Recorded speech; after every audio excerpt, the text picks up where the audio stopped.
I like to give my participants a variety because not all of those are for everyone either. Some of my participants just want to do bar, and that's fine. Maybe it works for their bodies, but other people don't enjoy bar at all. So that's another thing with my participants. I like to have the background to be able to offer to them what works for their bodies and for their levels. Welcome to the House of Germar podcast, where wellness starts within. The House of Germar is a lifestyle brand, empowering women to live all in through interior design and personal wellness. We are a destination for women ready to reimagine what is possible in their homes and lives, and then create it. We are honored to have you join us on our mission to empower 1 million women to live all in. I am your host, Jean Collins, and I invite you to become inspired by this week's guest. Welcome to the House of Germar podcast, where wellness starts within. I'm your host, Jean Collins, and today's guest is Cara. And I'm not even going to attempt to pronounce your last name, but I'm going to ask you to explain it in a minute. So, Cara, I'm so excited to talk about this because you are my first guest to talk about something that I am so passionate about, which is exercise. And you have your own business, you're a personal trainer, you're a group fitness instructor, you are an entrepreneur, and I am so excited to talk about your journey, how you got where you got, and what you are offering to people, because I am a firm believer. I exercise every day. I have since I was 15 years old. And I think exercise is so important, yet so many people are afraid to get started. So you are going to help get rid of that fear. So welcome to the show. Thank you so much. And thank you for having me on here today. I'm so excited to chat. I am too. And just so everybody knows how I met you, so we both belong to a group called Hey Mama, and I had Penny Goffman on the show earlier, and she's the head of community and head of connection. And I met her at an event and then joined Hey Mama afterwards, and have since been connected with so many incredible female entrepreneurs like yourself that do things in the wellness space that I am excited to be able to share on the podcast. So we are both part of Hey Mama. And I think you, like me, you will agree, you've gotten a lot out of that community and out of that organization and out of those connections. So go Hey Mama. Yes, I love that. I've been a member for 3.5 years now. It's going to be my 4th anniversary in like a week. So wow. That's amazing. I feel like where was I that I never heard of this? Because I've only been an entrepreneur for 5 years, but where was I that I had never heard of this? And I have met quite a few members who are like, oh yeah, 5 years, 4 years, 3 years. Where have I been? What rock have I been under? But anyway, I love to first get started with understanding your journey and how did you get to where you are as being an entrepreneur? Because one of my purposes of this podcast is to inspire women in particular to follow their passions and follow their dreams. And I think people's stories are interesting, and it also helps people sometimes connect because they can see themselves in the guests, and then that helps them get inspired. So if you would be so kind and share a little bit about your story and how did you get to be where you are? Sure. So I started out as a personal trainer back in 2005. So it's been quite a while and a journey, and it's a lot of growth that's happened along the way. So I was in college at that point, and I was approaching my senior year of college, and I was actually going for elementary education at that point. The way they had it set up with the elementary ed, they did not have us do our student teaching until the last and final year, which was a mistake. I think they've revamped their program since then, but I didn't really know until the last and final year when I student taught, I don't want to do this. And at that point, I was already a senior in college. And I said, at this point, I'm just going to finish.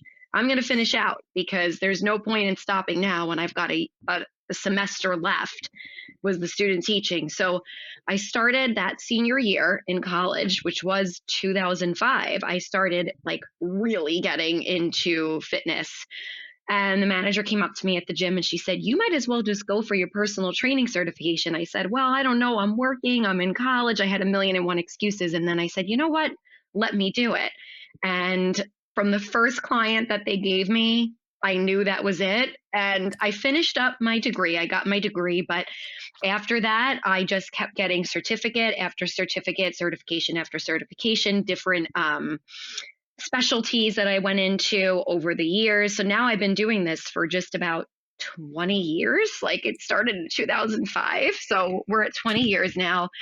I worked at all different types of gyms. And then I got into a luxury fitness gym for 2015 that came about. I was teaching about 15 group fitness classes a week. I was traveling to about 10 clients. Sometimes I was driving, no joke, 100 miles a day. And I just was overloaded and burnt out. And I kept saying to myself, how could I change this? So what could I do differently? Because this is the field. You teach classes and you train clients. Like, how could I do this? And then COVID came about and it was kind of the excuse to make it different. And then it's stuck. I mean, I've evolved it since COVID, but a lot of how I started with it during COVID has stuck. In the last 4 years, I couldn't take everybody into my studio, and I didn't even have a studio at the time. We had a living room that we made into a studio. So I I had my classes online, and I trained my clients one-on-one online. And then as the years evolved, then people wanted to come back in person. So we made our 2-car garage into a full-blown gym, and it's a Wow. beautiful studio. My husband, of course, really helped me with all that. He was the main planner of it. Yeah. I just kind of oversaw the whole thing. And I still teach. It's not big enough to have a full-blown group in there, so I still teach my group fitness classes online, but I also have my one-on-ones. They can either train online or come to my studio instead of me driving to everybody else. Will I drive to people? Yes, but it's a select amount of people, and now I charge an extra fee to travel. So it's more attractive to come to me or train online. Right. What you're saying is so interesting, and we'll get back to the part about the actual exercise and the training in a second. But one of the things that you said that was so interesting as an entrepreneur is we struggle with time, and Yeah. we struggle with the fact that we are one person. And how do you build a business model when you are that one person generating the revenue and there's a finite amount of hours in the day? And I think every entrepreneur has struggled with this at some point in growing their business of how do I still have a life when I don't make money if I don't work, and how finding the right mix. And I think it's really interesting when you talk about how your business has evolved and you have put the life part of it first because you have to have balance, and Yes. recognizing that is so important as you're building a career. So Yes. congratulations to you, because lots of Thank people you. struggle for a long time to do that. So, one of the things about exercise that I want to talk to you about is when you read your bio, and I will include it in the show notes, you are certified in so Yeah. many things. How do you decide what to get certified in? Because there's a list here: bar, Pilates, Yeah. TRX, kettlebell, like it goes on and on and on. Length, elongate, tone, stretch. It keeps going. How do you decide what it is you want to get certified in and what you want to learn?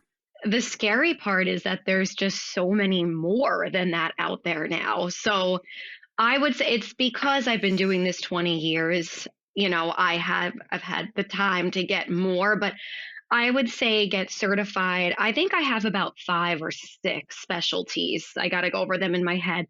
But I would say to find the ones that you truly love to do yourself and then get the certification in them. I have bar, Pilates, TRX, Kettlebell. I think we're missing one in there. Strength. And then I trademarked my own format, which wasn't, a certification. That was more of a trademark. But I would say find the ones that you love. Not everybody has all of those, but I like to give my participants a variety because not all of those are for everyone either. Some of my participants just want to do bar, and that's fine. Maybe it works for their bodies, but other people don't enjoy bar at all. So that's another thing with my participants. I like to have the background to be able to offer to them what works for their bodies and for their levels. So when people come to you, are they coming to you because they don't exercise at all? Do they come because they're bored with what they're doing? Like, how do Some, what's the main reason?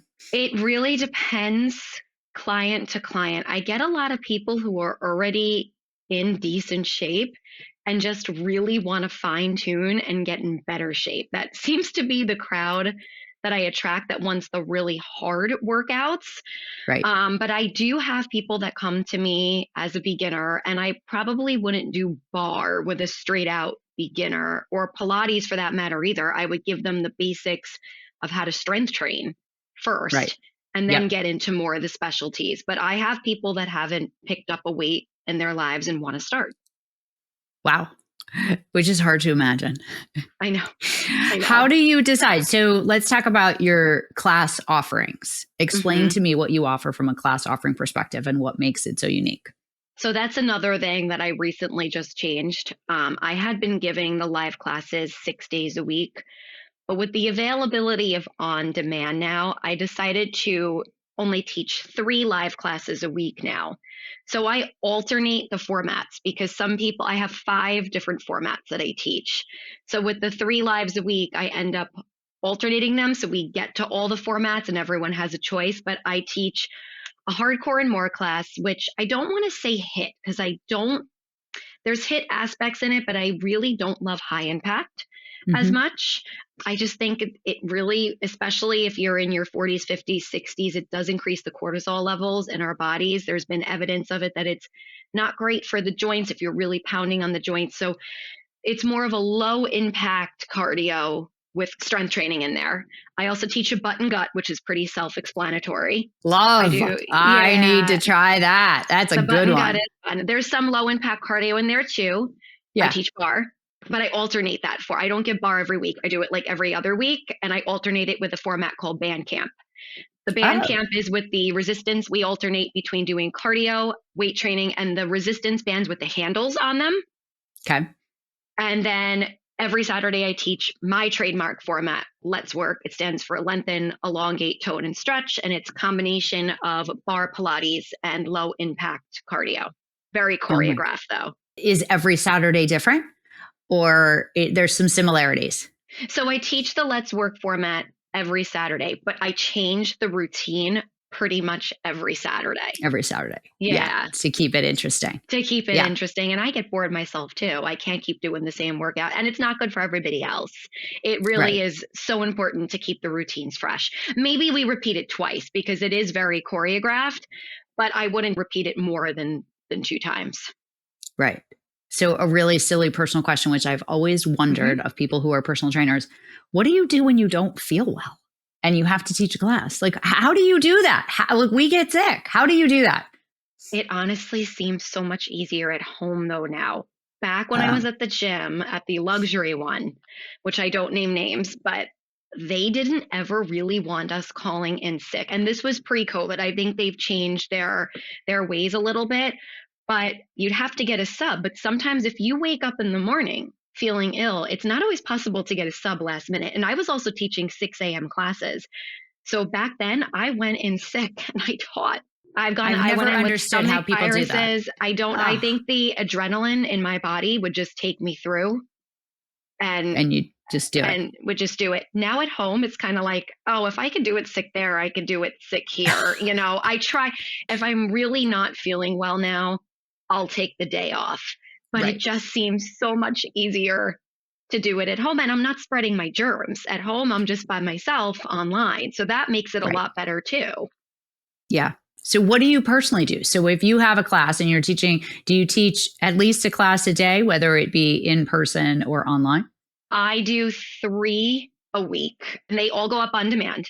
Yep. Then I do, usually on Wednesdays, because I don't teach that day, I will film an on-demand workout.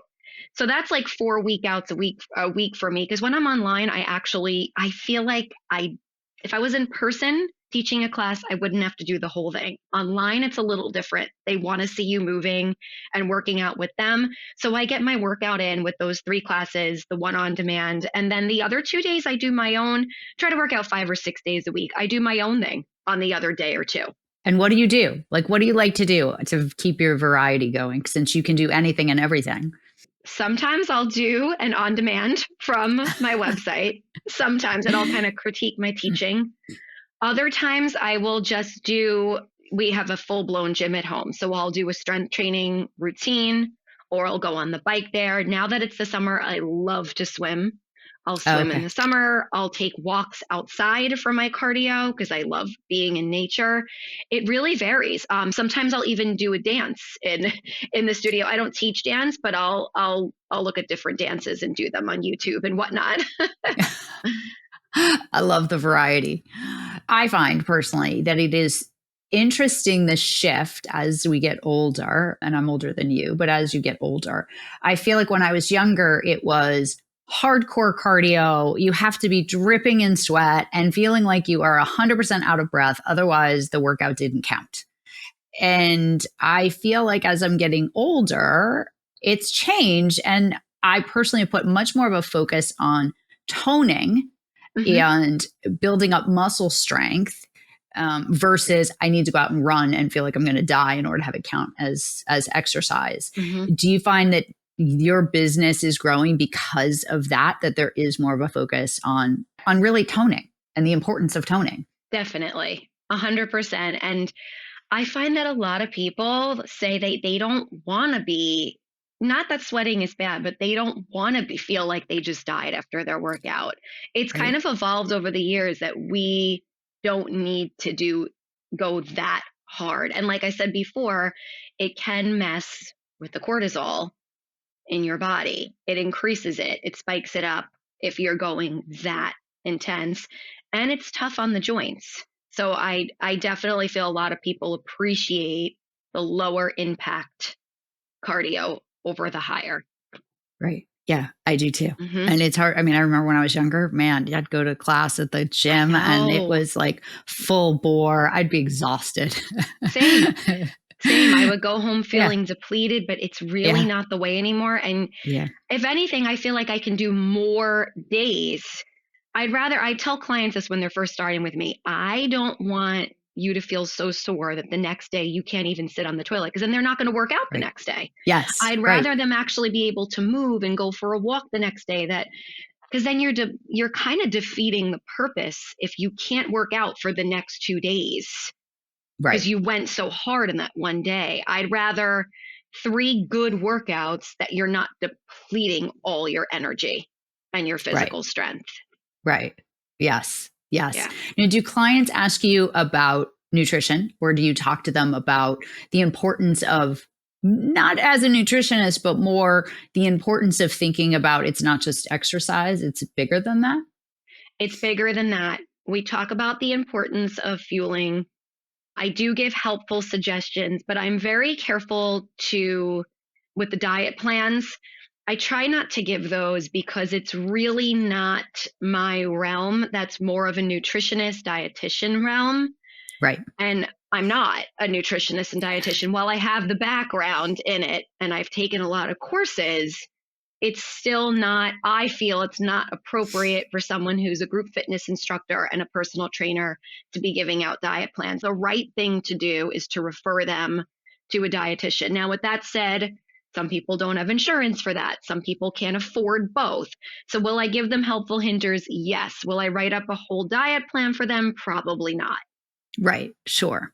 But it's Yeah. getting people, it's having the dialogue that It's the it's not dialogue. just, it's the dialogue. Yes. You go do this class and then you go eat Burger King. Why bother? Right. Right. It's like, are you Exactly. really ready to embrace, your inner wellness? And it can't just be I'm checking off the exercise box and not checking off any of the other boxes that are Hmm. out there. Yeah, I love Exactly. that. I love that. So let's talk about your wellness routine because obviously you exercise, but I have found based on experience that most people that take really good care of their bodies physically have really good wellness routines. Hmm. So talk to me about what yours is like. So I try to combine, it's not, like you said, it's not just all the physical. I do try to get some kind of physical activity in at least 5 to 6 days a week. But also for me, these last couple of years have been about grounding, focus, mental clarity. So every day I try for at least 15, maybe 20 minutes to do something for mental work, whether it be meditation, EFT, emotional freedom technique tapping. I Yep. love.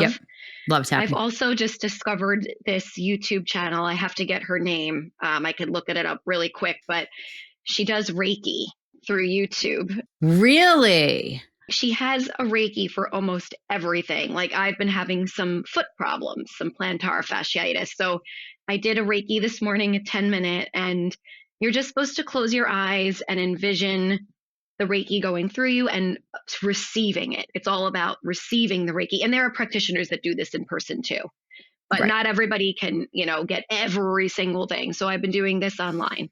It has been helping immensely, this Reiki. I am loving it. My foot pain went away after the 10. Her Reikis are short. They're like 10, 11 minutes. I Yeah. did the 10-minute. I really envisioned it running through my body.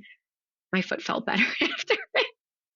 Oh, Yeah. all right. So when we're done, we're going to pause and I'm going to let you find it and I'm going to put it in the show notes because I would love to know what that is.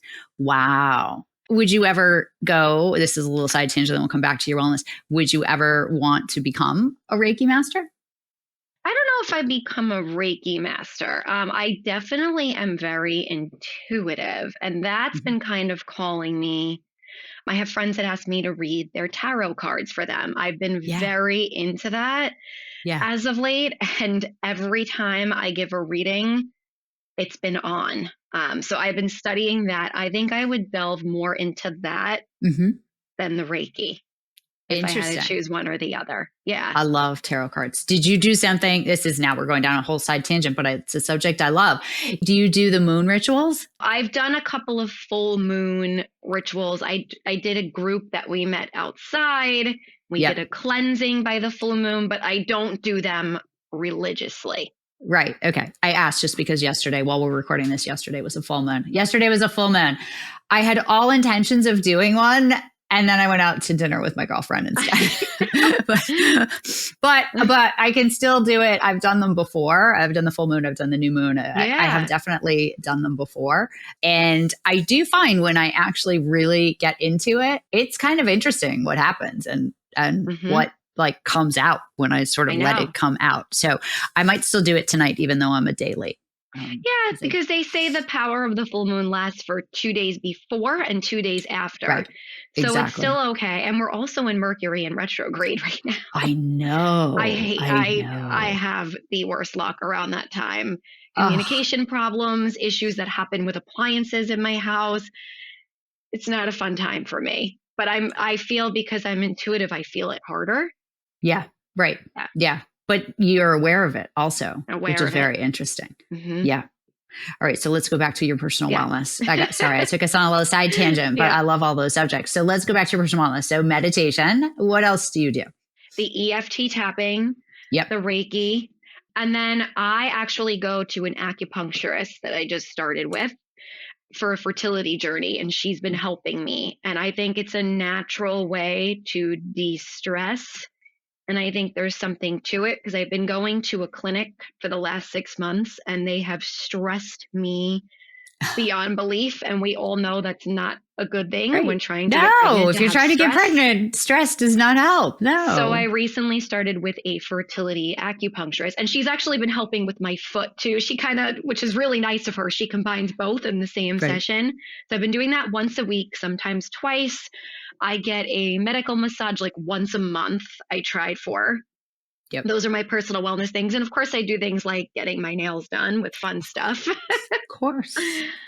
You got to make yourself a priority. Yes. How do you eat? Yes. How does a personal trainer eat? So everyone has their theories on if they think eating multiple meals a day is good, if they think intermittent fasting is good. I personally do not like intermittent fasting. I feel like it drops my blood sugar down. It makes me crash. For me, it isn't good. Others swear by it. I like to have small meals throughout the day. I swear by that. It keeps my energy levels up. I don't feel stuffed and full. So I do like 6 to 7 little meals a day. Breakfast snack, lunch snack, dinner snack, sometimes another snack in there too. But what you said is so interesting. And I've been to a nutritionist before, which I think is so important, is you are finding what is right for you and your body. And I think that's also something that you're delivering in your classes is giving variety to your clients so that they can find the right workout for themselves because everybody is different. And so you don't do intermittent fasting. I do. I don't eat breakfast anymore. And that just is what That just seems to be what works for me. And I, have a really high protein, very vegetable based, smoothie that I make at lunch most of Yeah. the time. And then I'll have a snack and then I'll have dinner. But for me, that just is what works. I drink a lot of water. I drink tea in the morning. So it's not like I Yeah. don't do anything. But I used to be like you. I used to have, breakfast and a snack and lunch. And so I just think you make such an important point that it's about learning how to get within you and figure out what is the right thing for you and getting in tune with your body, not just through your exercise, but through your mental health and through your food to figure out what reacts the best for your body. I'm curious, when you don't eat until you said noon, you start? Normally noon. Yeah. So you feel like you have enough energy the whole morning from when you get up? Really? Okay. I So for do. me, I would feel like I couldn't even be on this podcast today if I didn't eat before this. I would be no energy, but it's different Right. for everybody. It's different for everybody. And Yeah. my body's been conditioned. Now, I do have green tea in the morning. Okay. So, it's not that I don't have anything, and I drink a lot of water. So I Right. drink a lot of water, and I do The have, flush. yeah, exactly. So, or I'll have a matcha or I'll have a green tea. So I do Yeah. have something, but also if I'm hungry, I'll eat. It's not like it's such a strict rule. If I'm hungry, I'll eat. But sometimes I find I'm just busy, and before I know it, it's 11 o'clock or 12 o'clock. Right. And Yeah. okay, it's just what tends to work for me. And For even you. I notice if I'm on vacation, I don't normally eat breakfast. Sometimes I will just because I love the meal of breakfast. I love the food of breakfast, especially on vacation. But, having 3 meals a day, by the end of the day, I feel like I've just eaten more than what I need to eat. Got it. Yeah. My meals are pretty small. Like lunch is Right. like a big salad, Yes. but I Right. tend to make them smaller. Yeah. Yeah. And I find it's interesting. And I also find it changes as our bodies change, especially as women, as our hormones change. At different ages, the way I eat now versus how I ate 4 years ago, just like how I exercise now versus how I exercised 4 years ago is very different. And as a woman, especially acknowledging and recognizing that and embracing the changes that are happening in your body and finding ways to adjust and finding resources like yours with different classes to keep it exciting and interesting is really important. I feel like half the reason why people stop exercising is they get bored And they really don't like what they're doing. They're feeling forced to do those things. It's a task. Yes. Yeah. Right. You And you can't don't want feel it to like be you're like that. forced. That's what I always say. If you feel like this is a chore, you're never going to continue with it. No, you're right. That's exciting. So what do you want to do with your business? If you could do anything else that you wanted next for your business, what would it be? I don't know if I would really, I have to say, I'm pretty happy with where things are. I love that. I really enjoy, of course, I'm always looking for more people to join the classes. That's something that I did feel during COVID. There were more because the gyms were closed. So that's, of course, I'm always looking for more people in the actual group fitness classes. But I'm just so happy that I don't have to travel so much and I'm home and people are coming to me. I'm not quite sure if I would change much. I do have to say that I miss, and I recently started possibly thinking about getting back into going into another luxury gym, but I would never do 15 classes a week again. I thought maybe 1 or 2 classes a week just to get myself, even 1, just to get myself out there. Like it's just good for mental to get out of the house and go and teach that class. Yes. So I've been putting my feelers out for that. That's probably the change I would make next is doing 1 in-person class somewhere. Right. Well, and it's about variety for you. It's shaking it up. It's the same thing. You're creating variety for yourself because you're doing the work. And there is a certain energy to an in-person class at a gym that is hard to replicate that energy in your own home. Yeah. Yes. And I think I miss the energy. I have to say, I don't really miss having a boss though at the gym. I don't miss it at all. I don't miss necessarily working with a team. I don't miss that part at all, but I do miss the energy. And I think just doing 1 a week would be enough for me to get that little bit of energy, feel it, and then I'm good. Yeah. Oh, that's so funny. how do people find you? How are you getting clients? How do people find you? How did they get started? So I have the networking group, Hey Mama. Mm-hmm. I also work with influencers it's called Social Cat. Okay. And you can network with different influencers who apply to work with your brand. Okay. So I have about 4 different influencers right now that post up about me, and they write my code in for people to come try a free class. Of course, there's always word of mouth also. Yep. I do collaborations with different people on Hey Mama. For instance, yesterday I had this woman, Allison. She owns Blist Co. It's a journaling company. She came on to my class. She did a little exercise at the end. She also advertised it to her followers. She Yep. did a little exercise at the end of my class, like a 3-minute journaling, and then she gave away one of her journals at the Right. end. Yep. So I do Yep. different collaborations like that. And I Sure. also write for different journals. Like I've gotten into Forbes, Women's Health. Interesting. There's other ones too. There's a Right. bunch that I've Sure. done articles for that I've responded to, and they will put me and tag my website in their article, so you can just click it and go there. So that's another way too, is getting into these journals, publications, and writing different articles for them.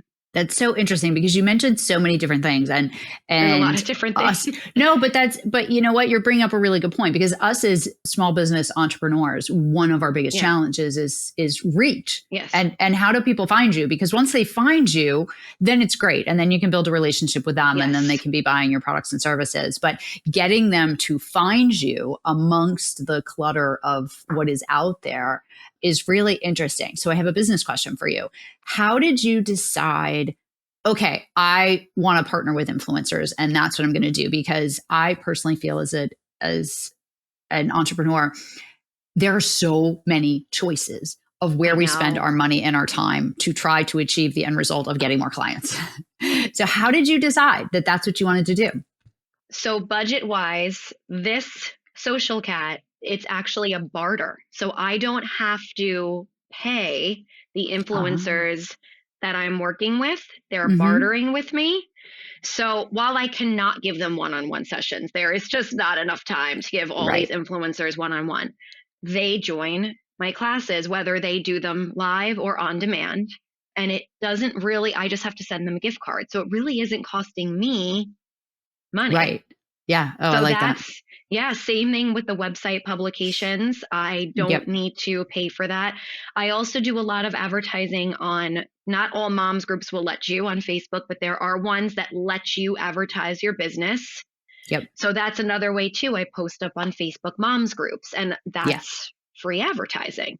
So I try Yes. to get the collaborations are free. I try to get as many free things and save as much money and barters as I can. Good for Because you. working with the marketing groups, and I'm not saying they're not bad, but I got pricing and it was just way beyond for them to do SEO for you and really, advertise on social media for you. Because I do my own reels and posts and all that kind of stuff. If you worked Right. with a marketing group, a lot of them were charging, they wanted something like 5,000-6,000 a month, and it's out of my budget It's range. outrageous. No, I know. I And can't do and that. I do think for social, in my personal opinion, and this is from a business conversation, right? I think for social media, I think people prefer your authentic content.